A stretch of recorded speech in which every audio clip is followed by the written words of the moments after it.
Hello दोस्तों, कैसे हो आप सब। मैं उम्मीद करता हूँ आप सब अच्छे होंगे। दोस्तों, जैसा कि हम लगातार आपको बोल रहे थे, इनफैक्ट 2 वीडियो के अंदर हमने ये बात बोली, पिछली 2 वीडियो देख लीजिएगा कि मौका आएगा, $25,000 के आसपास आए, एंट्री आप ले सकते हो। और 25 से $26,000 उसने 24 घंटे के अंदर नीचे भी गया और ऊपर भी चला गया। ये तो थी जो वेल्स मैनिपुलेशन करती है या हमें नहीं समझ में आता है, हम डर जाते हैं, लेकिन खेल करने वाले यहाँ पे पैसा कमा लेते हैं। अब बहुत सारे लोग इस रिकवरी को लेके भी खुश हो गए होंगे कि $1,000 बढ़ गया है, यानी कि राहत, सांस में सांस या कह लीजिए जान में जान आनी शुरू हो गई होगी। लेकिन इतना खुश होने की ज़रूरत नहीं है, क्योंकि FTX का 13 को सितंबर को हमें पता है कि निकल के आना है, कोर्ट की वर्डिक्ट क्या निकल के आता है हमें नहीं पता। लेकिन उसके अलावा टेक्निकली दुनिया के अंदर अगर टेक्निकल्स की बात करते हैं तो वहाँ पर एक इम्पॉर्टेंट चीज़ होती है गोल्डन क्रॉस और डेथ क्रॉस। बहुत सारे लोगों ने इसका भी शोर गुल करना शुरू कर दिया और हमें लगा कि कहीं ना कहीं टेक्निकली एक इम्पॉर्टेंट चीज़ है। आपको ये पता होना चाहिए कि डेथ क्रॉस होता क्या है और डेथ क्रॉस होने के बाद में बिटकॉइन पे पिछले 5 साल के अंदर क्या इम्पैक्ट पड़ा है या हमने कितना इसको नीचे देखा है। बिटकॉइन लगभग 26-25 हज़ार डॉलर पे है और अगर डेथ क्रॉस हो चुका है तो इसके बाद क्या इम्पैक्ट बिटकॉइन के प्राइस पे पड़ सकता है और किस लेवल पे आ सकता है। तो हमें सिर्फ अच्छी बातें नहीं करनी चाहिए, अच्छा अच्छा गप गप मीठा मीठा थू थू नहीं भैया, हमें हर एंगल को देखना चाहिए। अच्छे के लिए तैयार रहना चाहिए और बुरे के लिए हमें पहले से तैयारी करके रखनी चाहिए। अब इसके लिए आपकी एक स्ट्रैटेजी हो सकती है। अब जैसे कि हम आपको बता ही रहे थे कि अगर आप एंट्री लेना चाहते हो तो पार्ट में 2 एंट्री बनाई जा सकती हैं। जैसे कि $25,000 पे अभी एंट्री बना ली, अगर बुरे हालात के अंदर $20,000 पे आता है तो हमने एक और एंट्री बना ली। तो एक एवरेज आउट हमारे जो है कहीं ना कहीं हो जाता है और हम 20,000 का एडवांटेज शायद ना ले पाएँ उतना रिटर्न का, लेकिन 25,000 से ज़्यादा का रिटर्न का हम एडवांटेज ले सकते हैं अगर मार्केट क्रैश करती है। लेकिन यहाँ पर बहुत सारी चीज़ें जो चल रही हैं, हमें उसके बारे में थोड़ा सा सोचना चाहिए, समझना चाहिए और ये ज़रूर ध्यान रखना चाहिए कि बिटकॉइन का पर्पस क्या है, बिटकॉइन यहाँ किस लिए है। और ये जो खेल है ना, ये जो वेल्स हैं वो इतनी आसानी से आपको कमाने नहीं देंगी।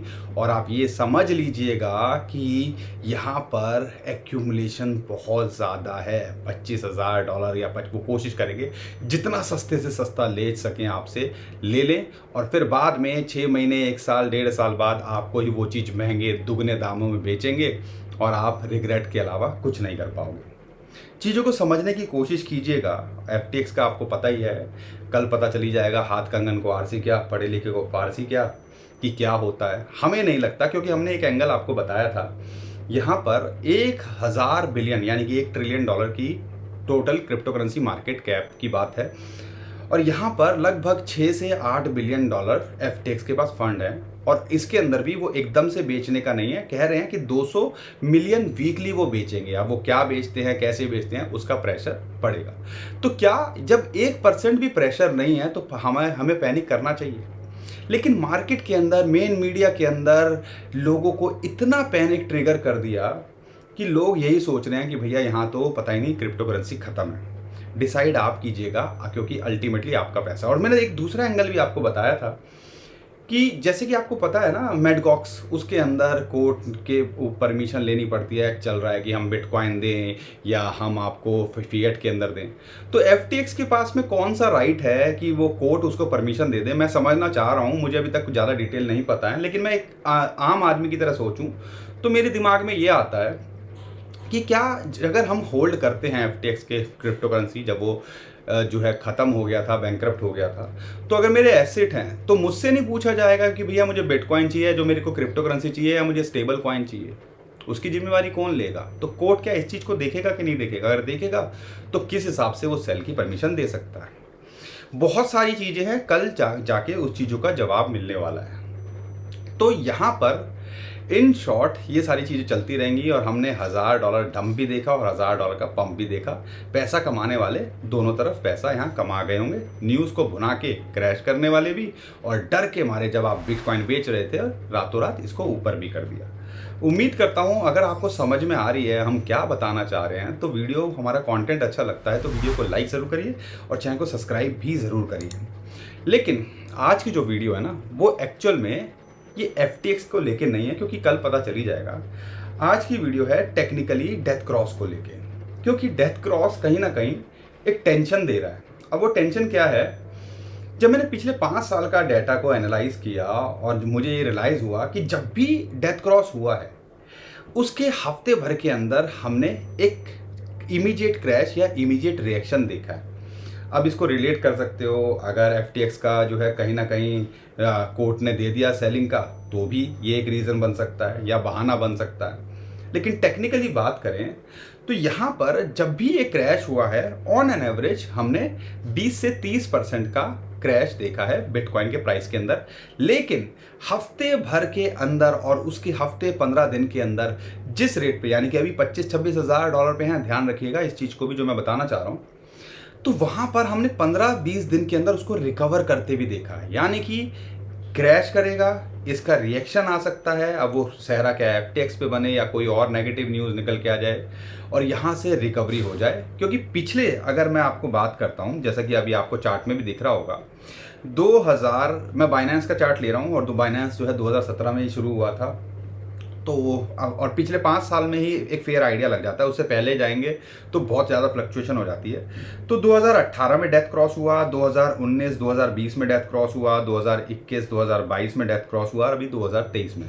तो गोल्डन क्रॉस और डेथ क्रॉस होते रहते हैं। अब ये डेथ क्रॉस गोल्डन क्रॉस क्या होते हैं आपको बता दूँ, जब भी 50, देखो कहते तो बड़ी मूविंग एवरेज और छोटी मूविंग एवरेजेस अगर एक दूसरे को काटती हैं उससे गोल्डन और डेथ क्रॉस बनता है। लेकिन लोग कंसीडर किसको करते हैं, 50 डेली मूविंग एवरेज और या आप कह लीजिए 200 डे मूविंग एवरेज या 50 डे मूविंग एवरेज। ये दोनों अगर एक दूसरे से क्रॉस करती हैं, अगर 50 ऊपर से नीचे करती है 200 को ऊपर से नीचे क्रॉस करती है तो उसको हम डेथ क्रॉस कहते हैं। और ऐसे ही अगर 200 को 50 नीचे से ऊपर क्रॉस करती है तो उसको हम गोल्डन क्रॉस कहते हैं। वो बुलिश माना जाता है, लेकिन डेथ क्रॉस जो है कहीं ना कहीं नेगेटिव और बेयरिश माना जाता है। अब पीछे की हिस्ट्री कैलकुलेट करते हैं क्या क्या हुआ है पिछले 5 साल के अंदर। अगर हम 2018 में जब डेथ क्रॉस हुआ था उसके बाद लगभग 23% का हमने फॉल देखा था, जैसा कि अभी आपको चार्ट में दिख रहा है। उसके बाद आपका सितंबर के आसपास 2020 के अंदर हुआ और फिर हमने लगभग 33% का फॉल देखा। लेकिन ये ध्यान रखिएगा, आपको ये चीज़ समझने में आनी चाहिए, ये जब हमने देखे है ना, क्योंकि जब एक मार्केट रैली आती है, बुल रन आता है, तो फिर मूविंग एवरेजेस बहुत ऊपर ऊपर जल्दी जल्दी भागती हैं और फिर जब वो नीचे आता है तो वो क्रॉस भी करती है। तो इस चीज़ को आपको समझना है कि वो 2018 के अंदर करेक्शन देखी थी उसकी वजह से हुआ। ऐसे ही 2019 अगर 20-21 की बात करते हैं, कोरोना का टाइम भी आया था, उससे पहले हमने जो है कहीं ना कहीं रिजेक्शन देखी थी, डेथ क्रॉस हुआ था, फिर हमने 33% देखा, फिर लगभग 20% कोरोना के टाइम पे हुआ था करेक्शन डेथ क्रॉस के बाद में। और फिर हमने इसको 2021 के बाद में हमने 2022 में देखा, जैसे मैंने आपको बताया बुल मार्केट पर करेक्ट करता है, और फिर ये लगभग 30% का करेक्शन हुई और फिर दोबारा से ये करेक्ट किया और फिर हमने लगभग 25 से 26% की यहाँ करेक्शन देखी। तो कहने का मतलब क्या है, एवरेज लो तो 30 से 20% के बीच के अंदर आता है। तो अगर हम 20 से 25% लेते हैं और जैसा पीछे का सिनेरियो रहा है अगर वही फॉलो करता है, क्योंकि ये हमेशा हुआ है, अब आगे होगा कि नहीं होगा हमें नहीं पता, अगर ये होता है तो कहाँ तक जा सकता है बिटकॉइन का प्राइस, तो हमारी स्ट्रेटजी काम आएगी। अभी $25,000 पे एक सपोर्ट है, लेकिन अगर यहाँ नहीं टिकता है और ये इसका इम्पैक्ट पड़ता है डेथ क्रॉस का, क्योंकि हेड एंड शोल्डर पैटर्न के हिसाब से तो इसको $28,000 से $30,000 जाना चाहिए, लेकिन ये एक स्ट्रॉन्ग सिग्नल माना जाता है, एक बड़ा बेयरिश सिग्नल माना जाता है। अगर इसको कंसीडर करते हैं और मैं 20 से 25% के बीच में लेता हूँ तो ये $20,000 को इस टाइम पे इसके हिसाब से हिट कर सकता है। तो कहने का मतलब ये है, डरने की ज़रूरत नहीं है, चीज़ों को समझने की ज़रूरत है। अब यहाँ पे जैसे मैंने आपको बताया, चार्ट के अंदर भी आपको दिख रहा होगा, जब भी ये हुआ है और उसके बाद जब फॉल किया है और 20-25-30% गिरा है और उसके बाद 15 से 20 दिन के अंदर वो जहाँ से गिरा था वहाँ तक जो है रिकवर कर गया। तो घूम फिर के कहने का मतलब ये है कि फॉल भी करेगा और फिर ये आपको 15-20 दिन 1 महीने के अंदर रिकवर भी करता दिख सकता है और यहीं इसी रेट पे आपको आता दिख सकता है। तो इस चीज़ के लिए भी हमें जो है प्रिपेयर रहना चाहिए। अब FTX को इसका जिम्मेवार ठहरा लीजिएगा या टेक्निकल एनालिसिस आप समझते होंगे उसको ठहरा लीजिएगा, वो आपकी मर्ज़ी है। लेकिन एक इम्पॉर्टेंट चीज़ थी मुझे यहाँ पे आपको शेयर करनी थी।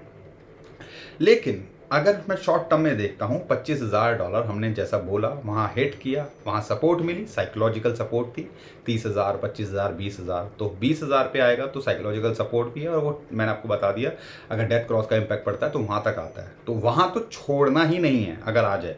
लेकिन $25,000 पे एक इंपॉर्टेंट सपोर्ट है और आपको याद होगा 50,000 70,000 से $25,000 आया था, वहाँ से बाउंस बैक करा था और जब 15,000 गया था तो वो इसके लिए एक रेजिस्टेंस का काम कर रहा था और फिर यानी कि रेजिस्टेंस और सपोर्ट का इसने लगातार काम किया है।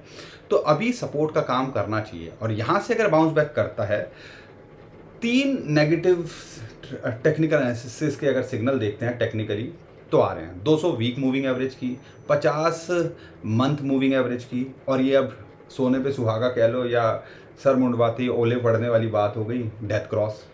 तो इनका इम्पैक्ट तो पड़ेगा ही ना, अब चाहो ना चाहो, मानो ना मानो, वो आपके ऊपर है। लेकिन जब ऐसी चीज़ें पड़ती हैं हमें हमेशा पॉजिटिव नहीं देखना चाहिए, तैयारी करनी चाहिए। अगर वर्ष होता है, अगर ऐसा मेरे साथ होता है तो मुझे क्या करना चाहिए, तो यहाँ इसके लिए भी प्रिपेयर रहना चाहिए। लेकिन अगर रेजिस्टेंस की बात करते हैं तो लगभग 27,500 से $28,000 अब इसके लिए रेजिस्टेंस है। अगर उसके ऊपर जाता है तो आप कह लीजिए $30-31,000। लेकिन सितंबर का महीना अच्छा नहीं होता है, हमें पहले से ही पता है और इस चीज़ के लिए हम प्रिपेयर थे। तो आप कह लीजिए जो ऑल्ट कॉइन्स हैं, खासकर मैं इथीरियम की बात करता हूँ, मैटिक की बात करता हूँ, डॉट की बात करता हूँ, डॉज की बात करता हूँ, शिबा इनू की बात करता हूँ, तो ये सारे कॉइन 15-20% टूट भी सकते हैं। तो यहाँ पर हमारी स्ट्रेटेजी होनी चाहिए, एक अच्छे रेट पे अभी हैं और 15-20% टूटते हैं। अगर बिटकॉइन $20,000 के आसपास आता है तो वहाँ पे हमारी दूसरी एंट्री बनाई जा सकती है। और ये आप तैयारी कर रहे हो लास्ट क्वार्टर की, यानी कि 2023 के आखिरी क्वार्टर, अक्टूबर, नवंबर, दिसंबर, और जिसके अंदर अमूमन क्रिप्टो करेंसी अच्छा करती है। खासकर अक्टूबर के अंदर तो काफ़ी अच्छा करती है। शायद 1-2 साल ही होंगे पिछले 10 साल के अंदर नेगेटिव रिटर्न दिया, नहीं तो बिटकॉइन ने एक अच्छा रिटर्न दिया है। उसके लिए आपको प्रिपेयर रहना चाहिए। तो दोस्तों उम्मीद करता हूँ बहुत सारी चीज़ें आपकी सॉल्व हुई होंगी, थोड़ी सी कन्फ्यूज़न दूर हुई होगी, थोड़ा सा डर बढ़ गया होगा। लेकिन हमें हर चीज़ के लिए तैयार रहना चाहिए और ऐसा नहीं है कि सिर्फ हम पॉजिटिव सोचें, नेगेटिव के लिए भी सोचें, अपने रिस्क को देख के चलें। और यहाँ पर अगर आपने लॉन्ग टर्म के लिए होल्ड किया है तो ये $25-30,000 से कोई फ़र्क नहीं पड़ रहा। लेकिन अगर आप शॉर्ट टर्म में देख रहे हो तो ये आपकी सरदर्दी थोड़ी बढ़ा सकते हैं। मेरा कहने का मतलब इन शॉर्ट यही था। तो दोस्तों हर बार की तरह उम्मीद करूंगा आपको कंटेंट अच्छा लगा है तो वीडियो को लाइक ज़रूर करिए, चैनल को सब्सक्राइब जरूर करिए, शेयर कीजिए ट्विटर, टेलीग्राम, व्हाट्सएप, जहां आपका मन करे लोगों तक पहुंचाइए ताकि उनको भी थोड़ी चीज़ें सॉल्व हो सकें और उनको थोड़ा सा आइडिया लग सके मार्केट के अंदर क्या चल रहा है और कैसे मार्केट चलती है। उम्मीद करता हूँ आपको अभी तक आपने लाइक कर ही दिया होगा। ठीक है, थैंक यू सो मच। और अभी के लिए विदा लेता हूँ। खुश रहिए, मुस्कुराते रहिए, कमाते रहिए। आपका दोस्त पंकज। थैंक यू, नमस्कार, धन्यवाद।